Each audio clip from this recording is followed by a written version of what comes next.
presentation of the Oregon Sports Network. And Oregon is going to play in the national championship game.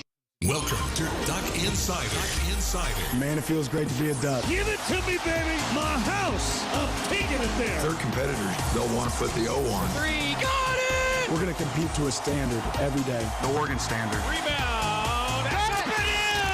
1.4 to go. The opportunity to play, put Oregon on your chest, should mean a great deal to you. Unloads on one into left field, back toward the wall. Gone! This program is staged to compete and to win championships. Oregon wins!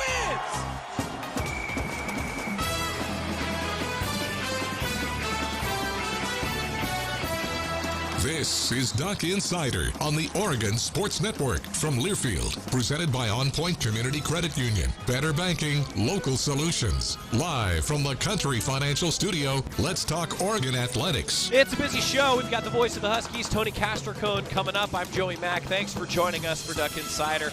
Recruiting on everyone's mind.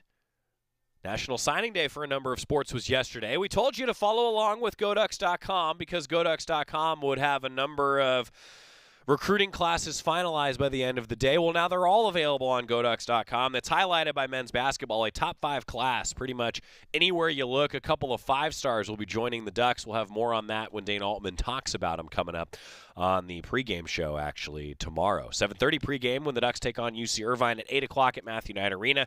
Men's basketball game 2 of the season tomorrow night. Volleyball, adding some real elite talent. It wasn't a huge class for volleyball, but adding elite talent for the Ducks. And then women's basketball, I think, very similar. The Ducks added a couple top 100 recruits.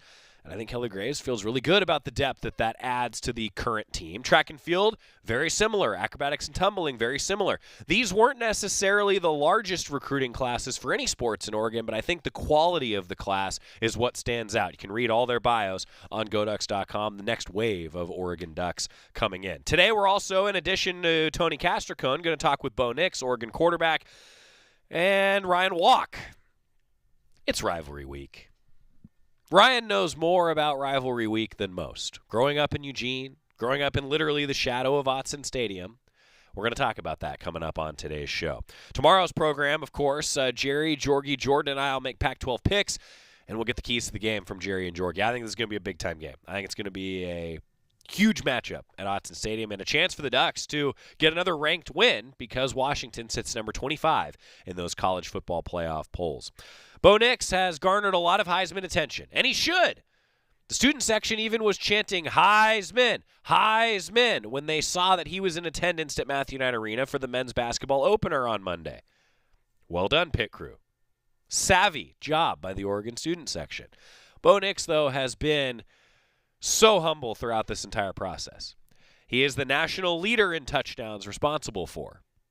But when he gets asked questions like some of the ones you're going to hear in this interview, I think you'll really shape your opinion on why he has been successful and the sort of leader that he is, and I think why he's been successful. Why the team looks to him in a leadership capacity. He just shows it in interviews like this. Bo Nix meeting with the media talking Huskies. You were definitely a pretty popular person last night at the basketball game. Like, what's it been like to kind of feel the love from this Eugene fan base? It's been unbelievable. I've never really felt anything like it. It's just very supportive and nothing but love from everybody, and I just enjoy getting to learn a new atmosphere and go to new things. That was my first basketball game, and so I got to enjoy that and see the arena for the first time and all that kind of stuff. But just to see that they're over there cheering just as loud for basketball games as they do football games, it's just it's a great place. I imagine so much of your experience at Auburn were things that you had imagined thinking about as a kid, or playing in the Iron Bowl. You probably thought about that all the time. Like, what's it like not having kind of any expectations at all and kind of just going with it this year? I enjoy it.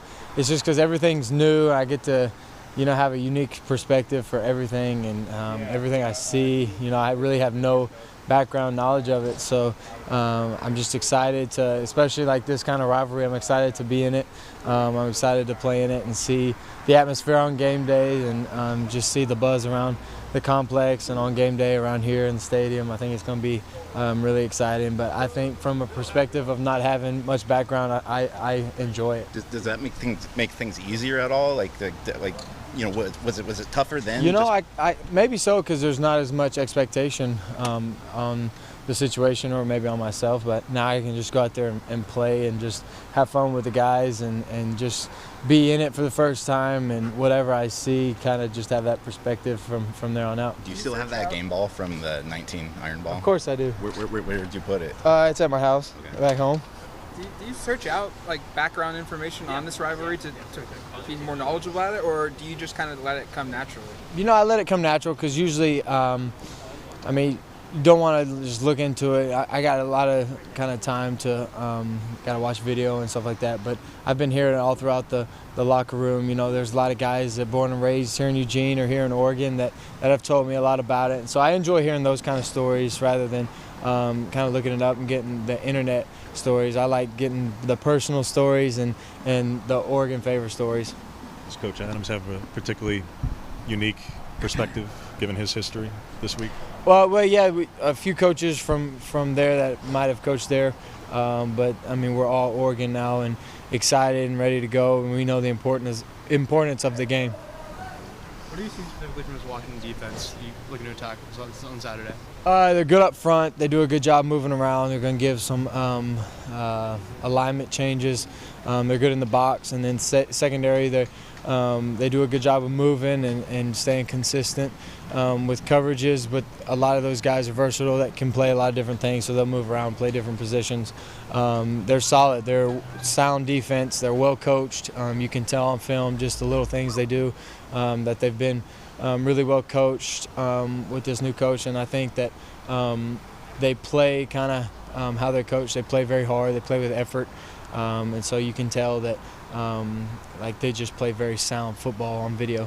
They've given up a lot of deep shots for them in terms of 30-plus, 40-plus, where historically the last 5 years, I know you're not looking at their tape from old, but they really didn't do that. Mm-hmm. Is that an aggressiveness thing? Is that a schematic thing that they're doing things to just – it's kind of a risk-reward aspect of things, or is it execution? Well, I personally think a lot of that comes because their offense is so explosive that guys on the other side, they got to keep up, so they got to take some more shots. And I think the more shots you take, usually percentage-wise, you complete a few more the more you take. So, I think they obviously we're going to try to game plan well and get some situations down the field, because that's what kind of offense we are. But I think it's just kind of system, and I think it's just based off what they play.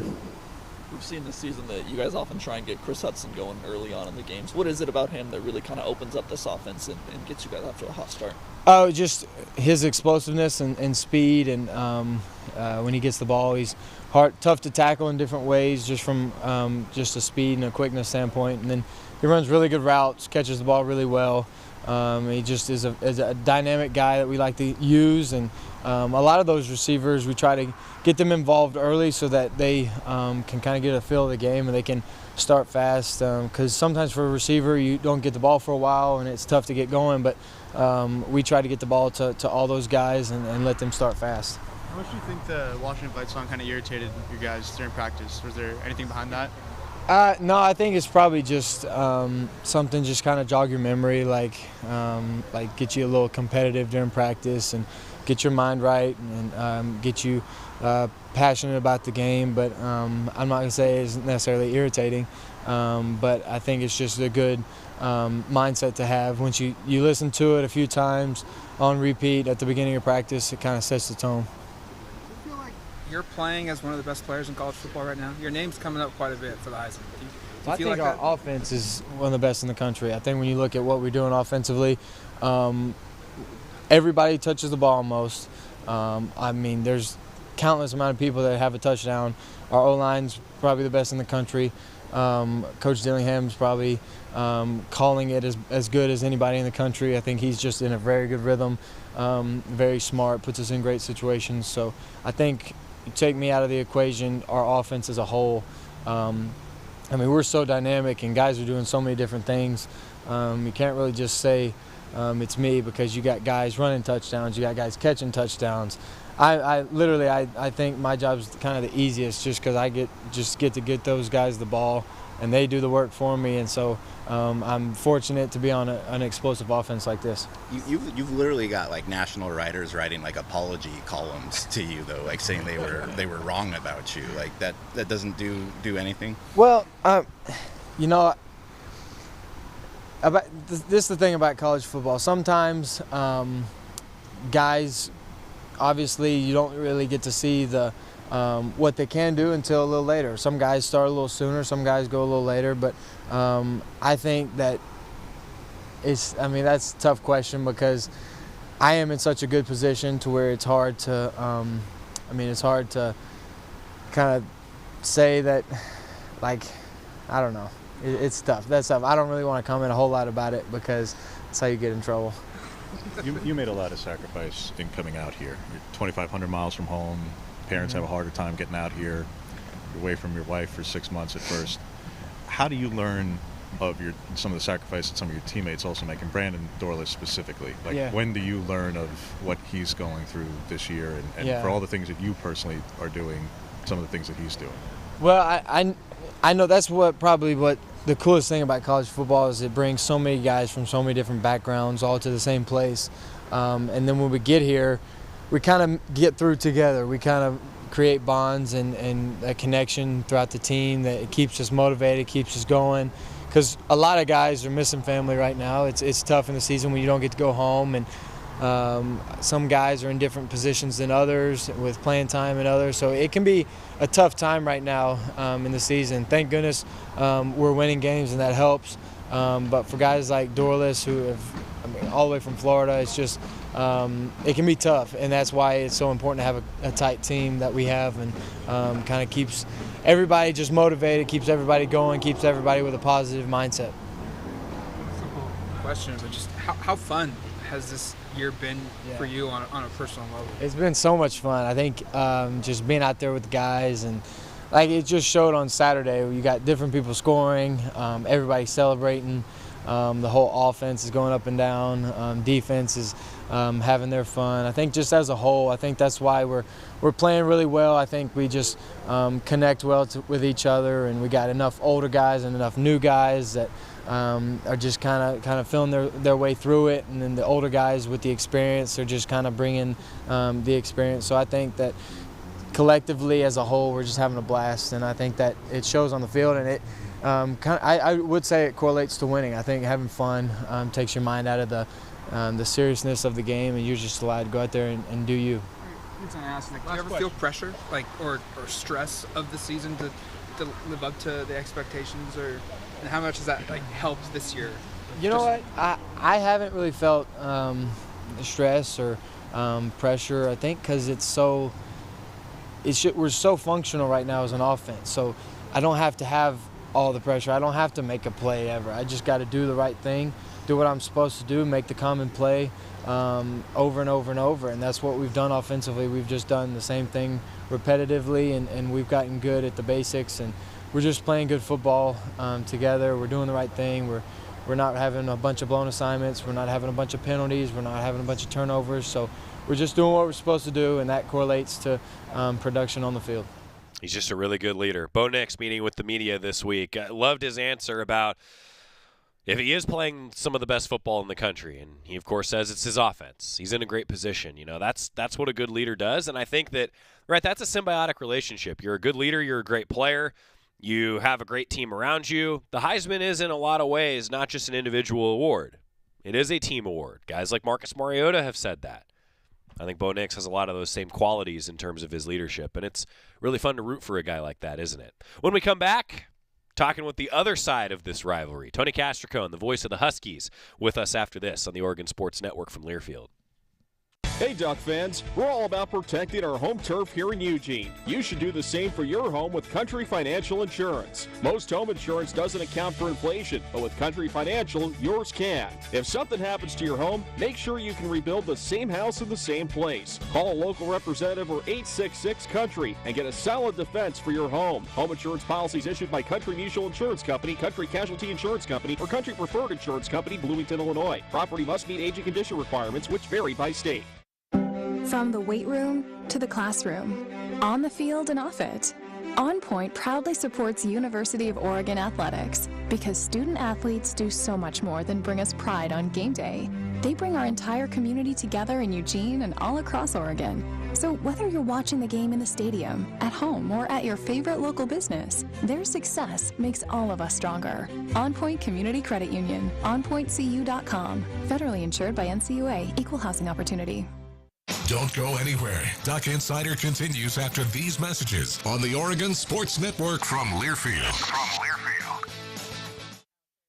Meet Ed, movie buff, animal lover, safe driver. 5 years of driving an ambulance teaches you a thing or two. If people knew what I know, lives could be saved. When I see a car trying to rush past a turning bus, I get concerned. You see, when big vehicles turn right, they have to swing wide to make the turn. And that's a lesson you don't want to learn the hard way. When trucks and buses turn, let's you and I wait. It's our roads. It's our safety. Visit www.sharetheroadsafely.gov. I've been driving trucks for a long time, and safety is my #1 priority. I know that my truck has huge blind spots. That's why I remember to check my mirrors often for smaller vehicles. Everyone can help keep our roads safe. Next time you're behind the wheel, try to avoid lingering in those blind spots. It can be dangerous. Let's all plan to share the road safely. Learn how at www.sharetheroadsafely.gov.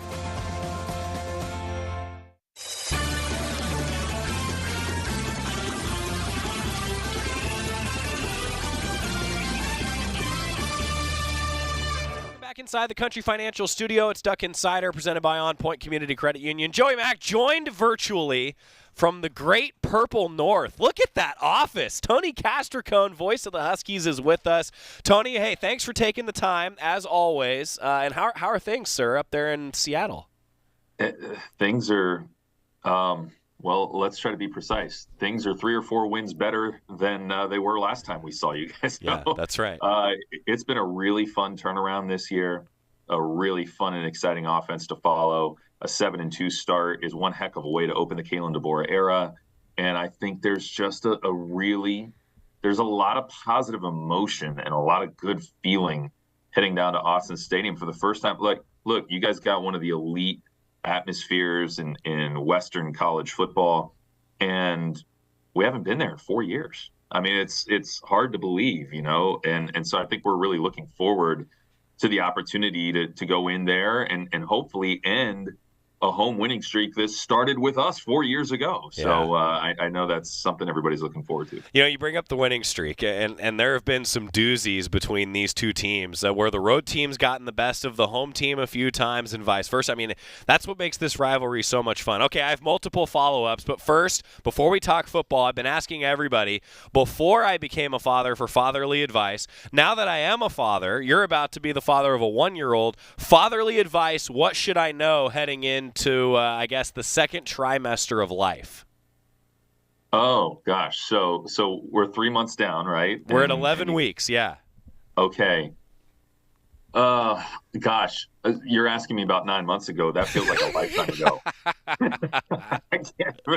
I can barely remember last week, let alone 9 months ago. But, all right, dude's going to start moving soon. Yeah. And that's going to be fun, and that's going to be exciting. But that's going to mean you got to put the little plastic pieces in every single plug.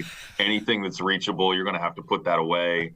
But, I mean, you'll be well into Pac-12 basketball by the time that happens. So yeah. So you're telling me that my bar probably needs doors on it now? Yeah. Yeah, probably. He probably doesn't have the dexterity to be able to pour his own drink at this point. So. Oh, well. all that glassware. You're making me nervous. Tony Castricone joining us. All right, tell us a little bit about Kalen DeBoer, because Duck fans saw how good his teams can be when Fresno State was at Autzen and gave Oregon a good game just last season. So what's it been like working with them? What's the vibe around the Huskies with a new head coach? So they're Joey, you've covered sports for a long time, and so we hear the coach speak all the time in all the interviews by all the coaches, right? It's one thing to say the things that you want to be pillars of your program, to say the things that are coach speak, to say the things that you know are going to lead to success. It's another thing to implement them as the CEO from the top down and get the mindset right and get the habits right, seeping into every single corner of the organization that you run, which is 110 players, 60 staff. You know, you got to worry about budgets and you got to worry about donors and all this stuff. And he's just as good at that as I've ever seen. And he's a very consistent person. The values that he wants his guys to live by, he lives by himself. And I think he's been extremely influential.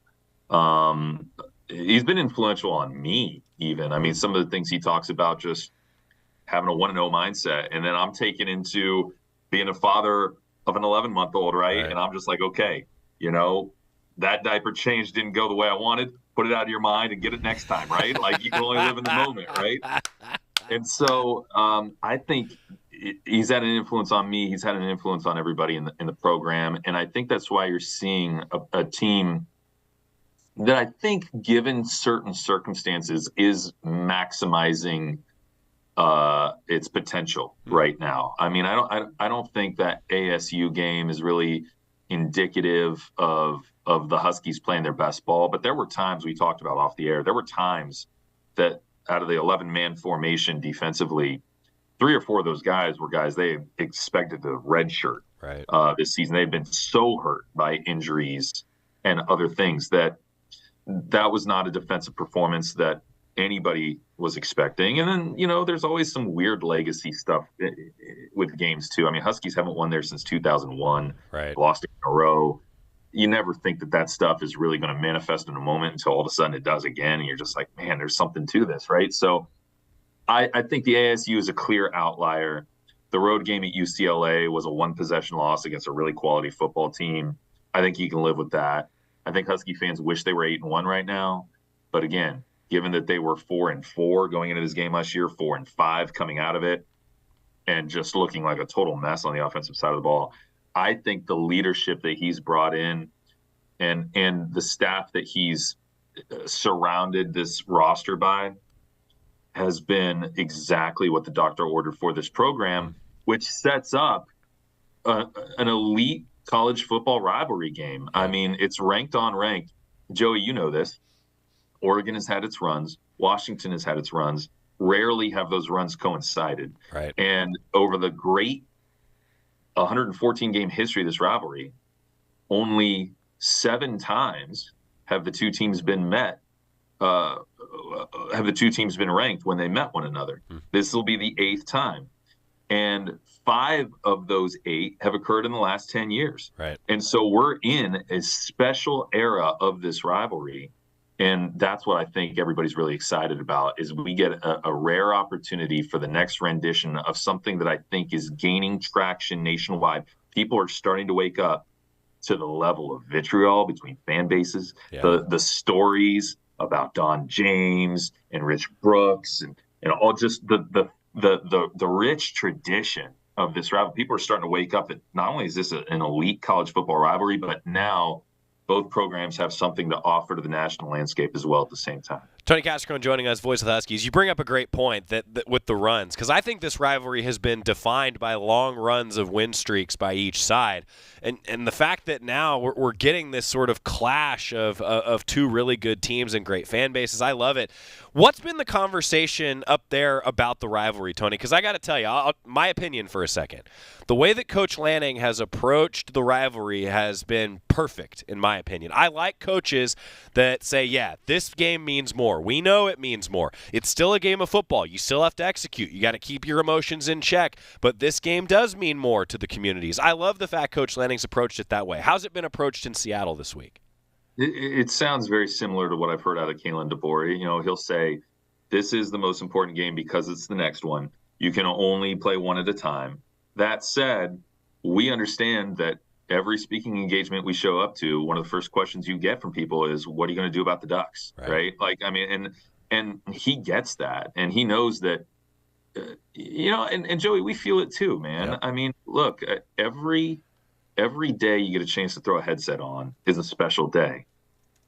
Portland State, you count your blessings. Hey, you get a chance to go out and do a great thing for your job.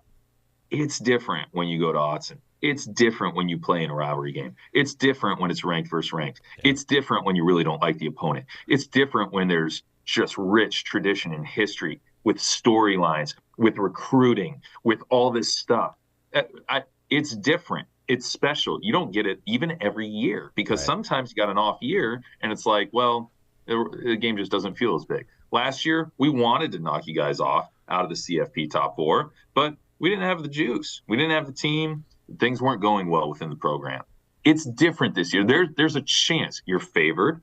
It's understood that you're favored. It's understood that you're on a heater right now, 8 games in a row, 40 points plus per game. But there's a chance. There's a competence to Washington football this year, and there's a belief to Washington football this year. And you don't get these games even every year. You get a rare opportunity for rivalry, for 2 programs to come together with a lot on the line. It's special. And I think Kalen feels that. He knows it. Yeah. I think the players know it too. And that's why I just can't wait. You know, the things that are about to happen are things that we'll be talking about for the next 20, 30 years. And that's special. And that's when you really get excited going into a game. That's awesome from Tony Castricone. We're going to continue with the voice of the Huskies after a quick timeout. This is a big rivalry, and I love the fact that on both sides of this thing, the coaches are talking about it like, yeah, this one means a lot, and it sure does. We're going to talk about the game coming up with Tony Castricone on the Oregon Sports Network from Learfield. Dear gas prices, Toyota is the #1 retail brand for electrified vehicles for 22 years. That says it all. Toyota hybrids. Find yours at toyota.com. Toyota, let's go places. Based on manufacturer estimate CY 2000 through 2021 sales. At Shadow Hills Country Club, our all-inclusive event pricing allows us to take care of all of the details while you enjoy your event. Our wedding garden, expansive grounds, ballroom, and meeting rooms can accommodate any size event and come complete with full catering and service staff. From weddings to business and social events, Shadow Hills offers the benefits of a resort atmosphere and the peace of a country setting just minutes from downtown Eugene. For more details, call us today or go to shadowhillsevents.com. Dear gas prices, Toyota is the #1 retail brand for electrified vehicles for 22 years. That says it all. Toyota hybrids. Find yours at toyota.com. Toyota, let's go places. Based on manufacturer estimate CY 2000 through 2021 sales. Duck Insider continues after this timeout on the Oregon Sports Network from Learfield. I found hope in the midst of an overwhelming situation. Alcoholism is a disease that can affect any family. Everyone suffers, but there is help and hope at Al-Anon Family Groups. Al-Anon gave me my life back. I'm a better father and husband. Are you in an overwhelming situation because of someone else's drinking? Al-Anon and Alateen can help. Local and virtual meetings are available. Maybe one could work for you. Call 1-866-200-0033 or visit alanon.org/hope.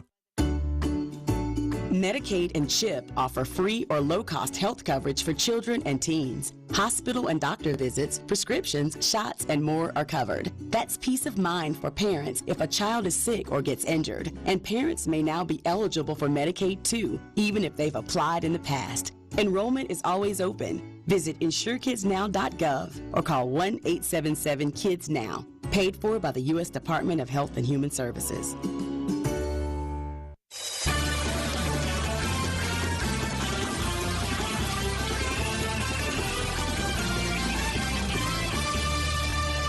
We're back inside the Country Financial Studio. Duck Insider presented by On Point Community Credit Union. Talking about this rivalry matchup. 4 o'clock kickoff coming up on Saturday. We continue our conversation with the voice of the Huskies, Tony Castricone.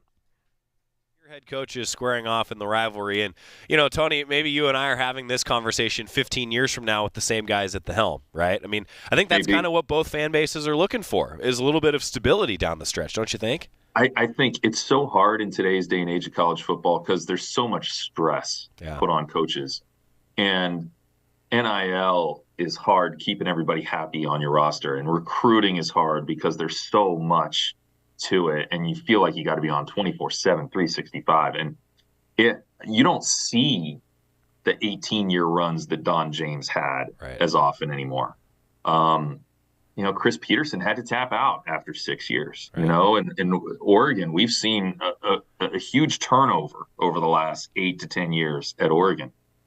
But when you have a new guy and when it's going well, there's always that hope that, hey, maybe we're settling in for something.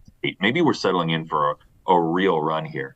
And I think both fan bases feel that way about the guys that they got right now. And so, yeah, there is a lot of that optimism that this could be the first of, you know, I grew up in Columbus, and one of the things that people around there talk about is the 10-year war. Right. Is 1969 to 1978. Michigan had Bo Schembechler, Ohio State had Woody Hayes at the same time for 10 years. And so, like, what are we stepping into here? Are we getting ready for a 10-year war? I would like that. I would think that'd be really cool, and I'm hopeful that both these programs can stay at this fever pitch and stay really competitive with one another over the years to come. Yeah, me too. That'd be a lot of fun. Tony Castricone joining us, voice of Washington Huskies. He'll have the call coming up on the Washington side of things from Autzen this Saturday, 4 o'clock kickoff. Let's talk about this game in particular a little bit. Michael Penix jumps off the page. The passing offense, statistically, in a lot of categories, best in the country. How have they been able to do it? What makes Michael Penix and the offense special? You know, you bring up such an interesting point with him coming in. I've heard people say the Pac-12 defenses are down. And it's like, yeah, maybe. But also, this conference just got Caleb Williams, Bo Nix, and Michael Penix coming in from the outside. Right. And it makes a difference, doesn't it? I mean, those are some pretty good quarterbacks. And I think Michael Penix, it's not just his ability to throw the ball all over the yard, because, like, you can run a gimmicky offense that has a high number of yards, right? But I think it's his leadership, it's his confidence, it's the confidence the guys have in him. It's an underrated offensive line that didn't look good last year. A lot of the same guys running a better scheme this year that have done a great job protecting me. He hasn't taken a sack in home game yet this season. And I know that there's a similar stat for Bo Nix as well. And so I think if you really want to know something about Michael Penix, just put on the tape with 4:30 left in the game Friday night, and Washington gets the ball at its own 3-yard line in a tie ball game. That's everything you need to know about Michael Penix.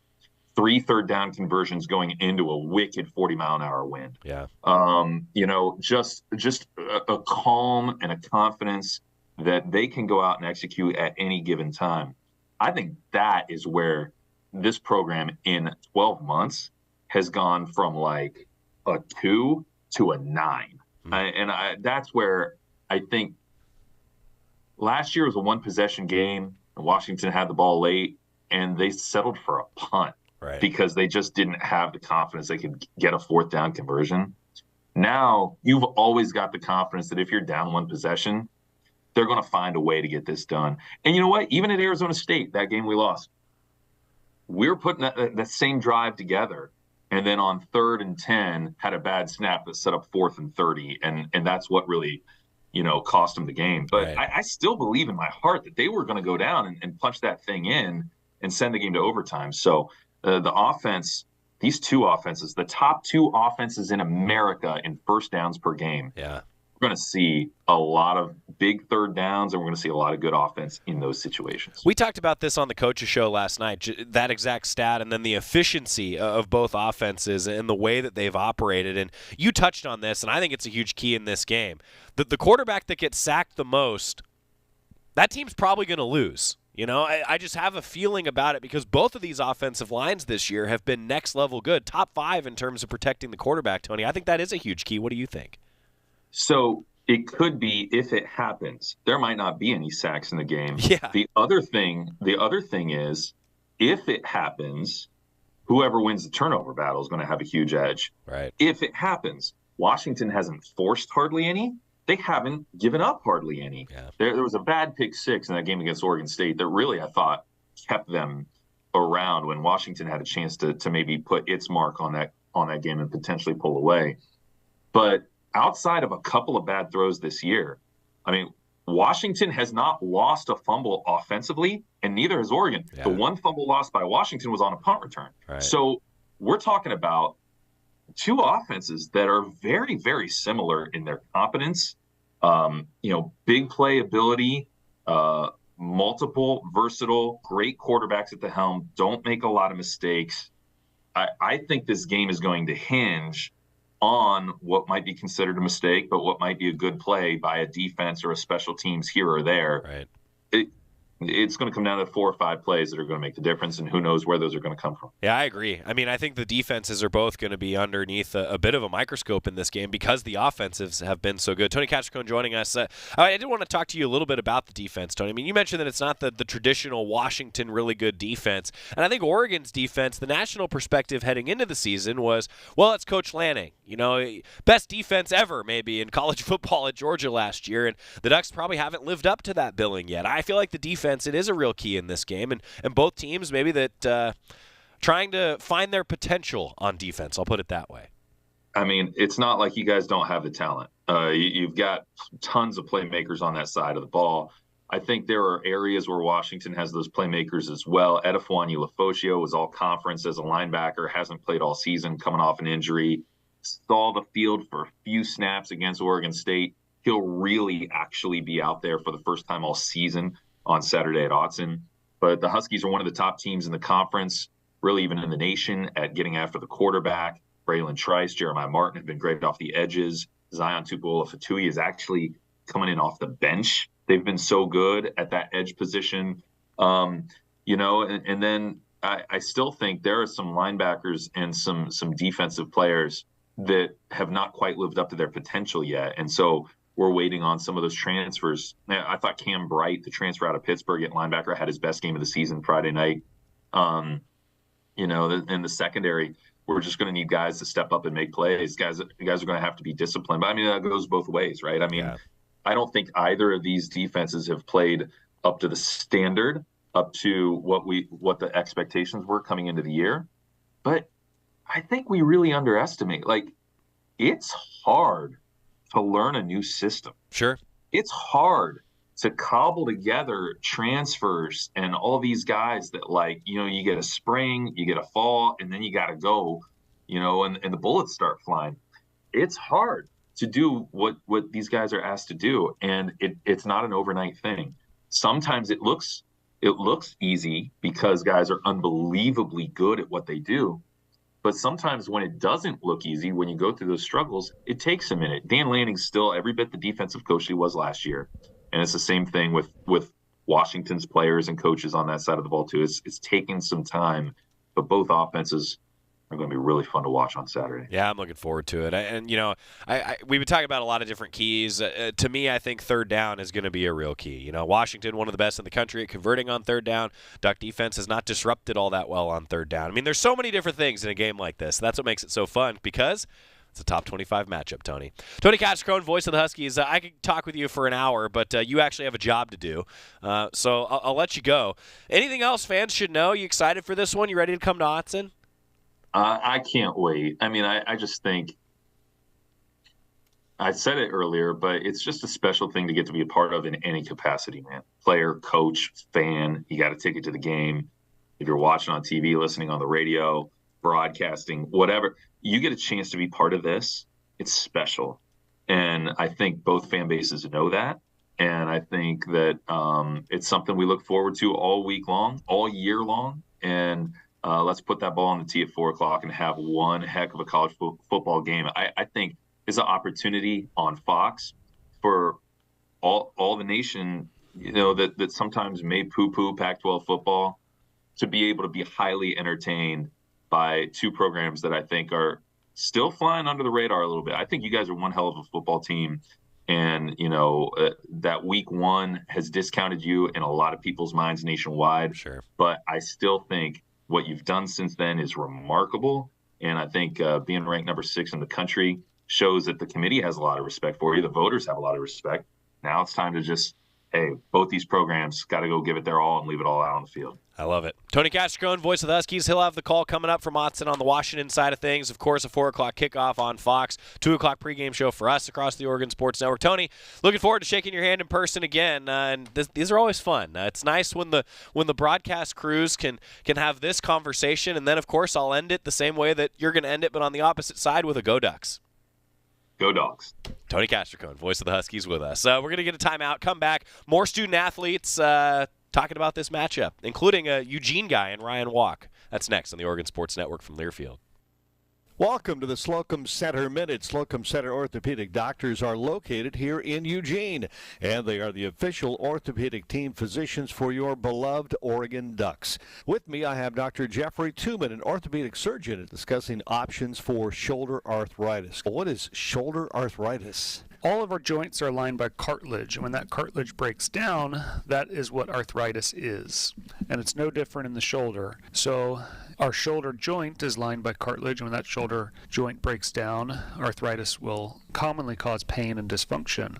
There's lots of different causes of arthritis in the shoulder. The most common cause is what we call osteoarthritis. Run-of-the-mill arthritis commonly occurs in all of our joints. Not always a known cause, unfortunately. Other causes include rheumatoid arthritis, which is what we call an inflammatory arthritis. Our body actually has too much inflammation that attacks our joints, and that's a common cause of arthritis in the shoulder as well. Another cause is patients that have chronic rotator cuff tears, or rotator cuff tears that have been there for a long period of time. And that can also cause a pretty common cause of arthritis as well. And then, of course, any traumatic injury to the shoulder, any break or fracture can cause what we call post-traumatic arthritis. So lots of different causes of arthritis. Unfortunately, we have some good treatment options for it. That leads me to my next question then, Doctor. What are the treatment options for shoulder arthritis? So there's a variety of treatment options. Mild arthritis, which is common, can frequently be treated without surgery. That includes changing one's activity level to some degree. Taking over-the-counter medications such as even just Aleve or ibuprofen or Tylenol can help. Not infrequently are we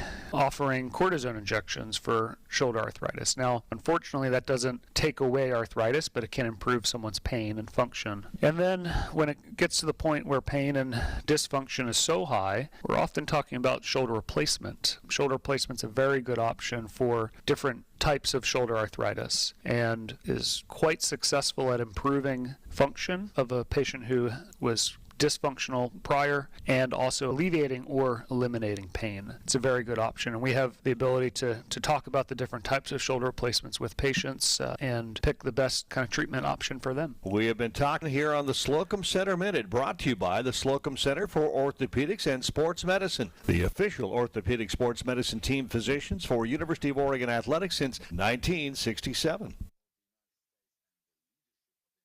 From the weight room to the classroom, on the field and off it, On Point proudly supports University of Oregon Athletics because student athletes do so much more than bring us pride on game day. They bring our entire community together in Eugene and all across Oregon. So whether you're watching the game in the stadium, at home, or at your favorite local business, their success makes all of us stronger. On Point Community Credit Union, onpointcu.com. Federally insured by NCUA, Equal Housing Opportunity. Hey Duck fans, we're all about protecting our home turf here in Eugene. You should do the same for your home with Country Financial Insurance. Most home insurance doesn't account for inflation, but with Country Financial, yours can. If something happens to your home, make sure you can rebuild the same house in the same place. Call a local representative or 866-COUNTRY and get a solid defense for your home. Home insurance policies issued by Country Mutual Insurance Company, Country Casualty Insurance Company, or Country Preferred Insurance Company, Bloomington, Illinois. Property must meet age and condition requirements, which vary by state. Duck Insider, your home for the latest news on Oregon athletics on the Oregon Sports Network from Learfield. The United States Deputy Sheriff's Association is a national nonprofit and the largest non-governmental provider of services to law enforcement. The USDSA assists city, county, state, and federal agencies with free safety equipment donations and officer survival training, along with cash donations to families of law enforcement officers who perish in the line of duty, college scholarships for the children of law enforcement, a citizen awareness program, and more. For more information on the USDSA and how you can help, visit usdeputy.org. You're never completely ready to adopt a teen. For late nights writing English papers. For your teen's music taste. For dinners where they talk more on their phone than with you. For the first time, they call you mom. You're never completely ready to adopt a teen, and you can't imagine the reward. To learn more about adopting a teen, visit adoptuskids.org. Brought to you by the U.S. Department of Health and Human Services, Adopt U.S. Kids, and the Ad Council.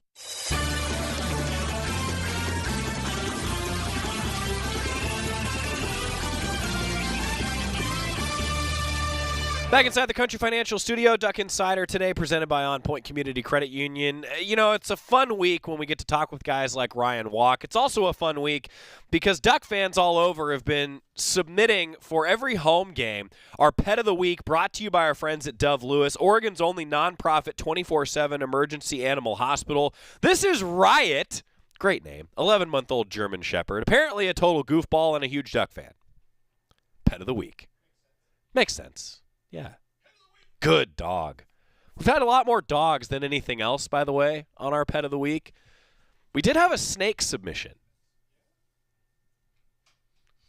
I'm kind of afraid of snakes, I'll be honest. I tend to go with the dogs. Riot, though, that's an awesome Pet of the Week from our friends at Dove Lewis. Let's hear from Ryan Walk, a guy who grew up watching a lot of these rivalry games take place, and he certainly has a lot of thoughts on ducks and dogs. The Oregon offensive lineman Ryan Walk, who, by the way, is a semifinalist for the trophy which honors the best student athlete who began their career as a walk-on. I think he might win the thing the way that the offensive line and he have been playing. Ryan Walk this week.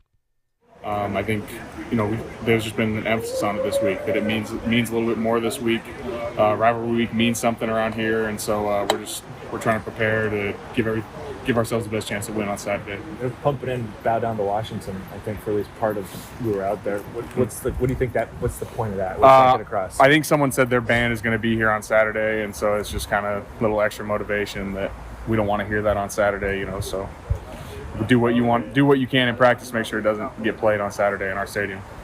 You're a guy who grew up watching, obviously, this program closely, and so memories of Washington games, just even from before you were a player, reflect on what the rivalry means to just the fan base in general. Yeah, I grew up, there's only one thing worse than a beaver, it's a husky. That was what my dad taught me when I was young, and it means a lot in the community to all the Duck fans, and I can remember there's a lot of good memories watching the Ducks play the Huskies growing up. Like I said, it just means a lot to the community, this game does. With the positive momentum this program has against that program, 15-17, is there like an added element of we don't want to be one of the teams to let them get one? No, I mean, at the end of the day, rivalry games, you throw the records out, you throw talent out, you throw all that out, it's going to be a dogfight no matter what, really. We could both be 0-8 going into this game, and it would be a dogfight. And both teams would come out and play our best ball because it's a rivalry, and both teams really want to win against each other. So I think that's just kind of what we're focused on, is playing our best football, because at the end of the day, even though we are playing Washington, it's a big game. It's Oregon versus Oregon. You guys are on pass plays. They have one of the better defense in terms of getting after the quarterback. Obviously, you guys are tops nationally in protecting the quarterback. Does that feel like kind of an added thing this week? I'm not sure if it's added, but I think we all understand this is probably the best front we've seen since week one, collectively, just from what we've watched on film. So it's going to be a great challenge for us. We know they want to get after the quarterback, and our job's to protect him. So we're going to do what we can on Saturday to get that done. Trice and Martin in particular, the ends. Yeah, and their interior guys are really solid players too. They're a really solid front four. The linebackers are dynamic. They're really fast. Play the sideline to sideline well. They hit downhill. So it's going to be a great challenge for us. We definitely got our hands full, and great opportunity on Saturday. Where Bo's at, we were talking about him in the Heisman race. What do you think has been the biggest keys for him, whether it was something off the field, on the field, to kind of gel with you guys and kind of be the leader and have the offense performing at the level it is and him performing at the level he is? Yeah, I think from the second Bo got here, the first thing that stood out was his leadership. It was very obvious. It was obvious that he had been in big games before, and he knew how to command a huddle. And if something went wrong, if adversity hit, you knew he was going to right the ship and kind of get us going. And that was evident during spring ball. It was evident during winter workouts, spring workouts, everything. So just kind of the command that he has of the offense and his leadership has really stood out. Is there anything he did with you guys as a group to kind of ingrain himself in the team? Just coming in, well, I mean, first of all, he just came in and he worked hard from the beginning. It was really obvious how hard he was working, and he didn't come in demanding like, hey, everyone listens to me. Like, he was actually really quiet to start. And I think a lot of us kind of noticed that because we realized that he was going to be a leader, and he worked really hard. So we wanted to give him the respect as a leader, but he came in like, no, I need to earn this. And so he really did that the first few months, where he just earned the respect through working hard. And, that's really what it takes to be a leader. And I think that stood out to all of us, and it's just kind of grown as the season's gone on. With the way the Georgia game went, talking about that leadership, is there anything you saw from him coming out of that game that helped you guys move past it? I mean, I can remember before the game, he said, they're gonna make their plays on us. We just need to go make ours. And I remember on one of the interceptions he threw, he came off the field and he was like, man, they really fooled me on that one. And I said, hey, what did you say to us before the game? You said they're gonna make their plays. They got you on that one. Let's go get ours. And I think just kind of every single week, just building on that and just building like, hey, you know what, the other team's going to make plays. We just got to make ours. And I think we really built on that after week one. And, obviously things didn't go our way week one. Like, I'm not saying we went out and did anything we wanted to do. But from then on, we kind of took that mentality of, hey, the defense is going to make plays. Let's respond to the adversity and go make our plays.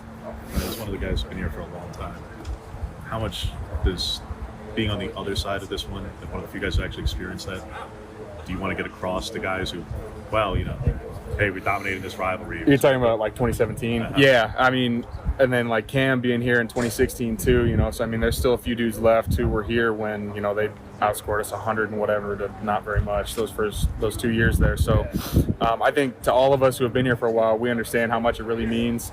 And that 2018 win, how monumental that was to kind of turn that around. And okay, they're not just going to dominate us, they're not going to bully us. We can hold our own, and we can go in there and make it a dogfight every single year, and we can come out and win games against them. What leftover emotion is there from 2020 and not getting a chance to I would say there's none at this point. That kind of passed pretty quick. We've played them since then, and I think we're beyond that at this point. What was it like manning the show there with Alex out in the second half? Yeah, I mean, just kind of felt like last year a little bit. It was nothing crazy. I've obviously played center. I've gotten reps at it this season in practice and things like that, and we've prepared for if anyone goes down. And so I just kind of felt like another day of practice, getting in the center reps just against another team. When did you find out that was taking place? Just at half? Was that a pre? Going into the game, we knew Alex was a little bit dinged up, but he was going to give it a go. And, he went as long as he could. And then at halftime, we kind of felt like, okay, we're up 28-7, I think. And there's no reason to put him out there and risk further injury. And so at that point, Coach Clem just said, hey, be ready to go at center, and that was that. As a guy who grew up with it literally your entire life in this rivalry, was it weird when you had a couple of Washington guys and Junior and Taki join? It was definitely a little weird when Taki was in the locker room at first, but we're obviously far past that now, and we're all gonna come together and try to get a win on Saturday.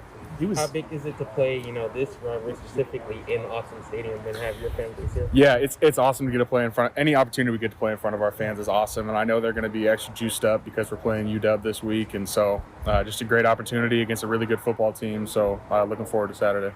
Did you get to face much of Taki last year? Yeah. He played quite a bit against us. That's what I thought. And I was out there until the end of the third quarter when I got hurt, but. I mean, we went against each other a few times, and so we've had conversations about how it went last year. Ryan Walker, always a great interview talking with him, and I gotta tell you, I hope he wins that award for the best walk-on or best student athlete who began his career as a walk-on. I mean, what a great story, right? Growing up, a Duck fan, had some opportunities, decides to walk on at Oregon, and now look at him. He and the rest of the offensive line putting together a great year. One of the best offensive line, statistically, years that we've ever seen at Oregon. Pretty cool to see. When we come back, we'll wrap things up, get you ready for the show tomorrow. It's Going to be an interesting one on the Oregon Sports Network from Learfield. At Shadow Hills Country Club, our all-inclusive event pricing allows us to take care of all of the details while you enjoy your event. Our wedding garden, expansive grounds, ballroom, and meeting rooms can accommodate any size event and come complete with full catering and service staff. From weddings to business and social events, Shadow Hills offers the benefits of a resort atmosphere and the peace of a country setting just minutes from downtown Eugene. For more details, call us today or go to shadowhillsevents.com. From the weight room to the classroom, on the field and off it, On Point proudly supports University of Oregon athletics because student athletes do so much more than bring us pride on game day. They bring our entire community together in Eugene and all across Oregon. So whether you're watching the game in the stadium, at home, or at your favorite local business, their success makes all of us stronger. On Point Community Credit Union, onpointcu.com. Federally insured by NCUA, Equal Housing Opportunity. This is Duck Insider. Duck Insider on the Oregon Sports Network from Learfield. Victor deployed for the first time to Afghanistan in 2003. He sustained a moderate traumatic brain injury. One of the most important elements of caregiving is taking care of yourself. For many military veteran caregivers, their caregiving journey starts earlier in life and lasts longer. Visit aarp.org/caregiving for a free military veterans guide to navigate your caregiving journey and better care for your loved one and yourself. Brought to you by AARP and the Ad Council. When you're high, you feel different. You think different, you talk different, you draw different, you listen to music different, but you probably knew that. Problem is, you also drive different, and not in a good way. That's why driving high is illegal everywhere. So if you're high, just don't drive. Make a plan to get a sober ride. Because if you feel different, you drive different. Brought to you by NHTSA and the Ad Council.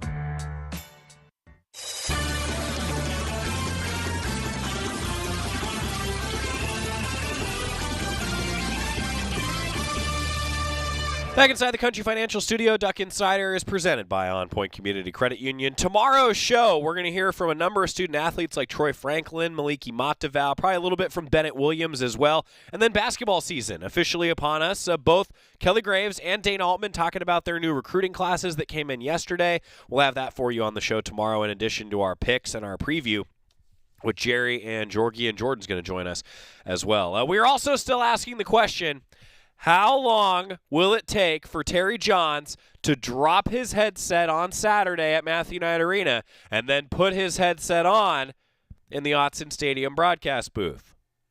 11 a.m. pregame show, 11 a.m. tip-off, 10:30 pregame show with Terry for women's basketball on Saturday. Then 2 o'clock pregame show at Autzen for football.